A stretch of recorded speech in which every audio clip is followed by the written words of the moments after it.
ஸ்ரீமத் பாகவதம் 161 பகுதி. தேவி உஷையின் மேல் அன்பு கொண்ட அவள் காலம் தாமதிக்காமல் அப்போதே துவாரகைக்கு வந்து தன் மாய சக்தியால் பஞ்சனையில் படுத்து உறக்கம் கொண்டிருந்த அனிருத்தனை படுக்கையோடு இணைத்து எடுத்து கொண்டு வந்து தேவி உஷையின் கன்னி மாடத்தில் சேர்த்து விட்டாள். பிறகென்ன? விழித்தெழுந்த அனிருத்தன் நடந்ததை தெரிந்து கொண்டான். அவனும் தேவி உஷையின் மேல் மையல் கொண்டான். மையல் நாயகர் மற்றும் மையல் நாயகி மன்மத சாம்ராஜ்யத்தை உல்லாசத்துடன் கட்டி ஆண்டார்கள். வெகு விரைவிலேயே விஷயம் வெளியே கசிந்தது. கன்னி மாடத்தில் ஆணரவம் கேட்கிறது என்கிற கிசுகிசுப்பு பாணாசுரனின் செவிகளுக்கும் சென்றது. கொதித்து போனான் அசுரன். ஆவேசத்துடன் வீரர்கள் பின்தொடர கன்னி மாடம் சென்றான். மையல் நாயகனோடு மகள் கொட்டமடித்து கொண்டிருப்பதைக் கண்டான்.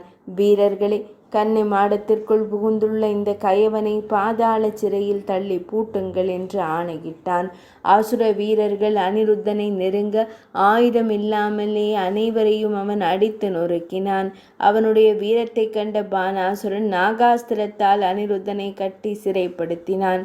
உஷா அழுதாள், துடித்தாள். மையல் நாயகனை விட்டுவிடும்படி தந்தையின் பாதங்களில் பணிந்து கதறினாள். பாணாசுரன் எதையும் காதில் வாங்காமல் அவளை கண்ணெடுத்தும் பார்க்காமல் உதறிவிட்டு போனான். கன்னி மாடத்தில் உஷா துயரத்தில் மூழ்க துவாரகையிலும் துக்கம் மண்டி கிடந்தது. வரவேண்டிய நேரத்தில் மிகச் சரியாக வந்து சேரும் நாரத மாமுனிவர் துவாரகைக்குள் புகுந்தார். தெரியுமா சேதி என்று தொடங்கினார். அனிருத்தனை காணாமல் நீங்கள் தத்தளித்து கொண்டிருக்கிறீர்கள். அவனோ பாணாசுரனின் பாதாள சிறையில் தவித்து கொண்டிருக்கிறான். எல்லாம் மையல் படுத்திய பாடு என்று அனைத்து விபரங்களையும் கூறி முடித்தார் நாரத மாமுனிவர். அடுத்த கணம் யாதவ படைகள் அணிவகுத்தன.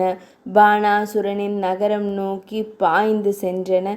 பகவான் ஸ்ரீ கிருஷ்ணரின் தலைமையில் சோனிதபுரத்தை முற்றுகையிட்டது யாதவ படை. பாணாசுரனின் நகரத்தை தாக்கி கோட்டை கொத்தளங்களை தகர்த்தெறிந்தது. நகரத்தின் பாதுகாவலரான சிவன் தனது பூதகணங்களுடன் பகவான் ஸ்ரீ கிருஷ்ணரின் படைகளை எதிர்த்தார்.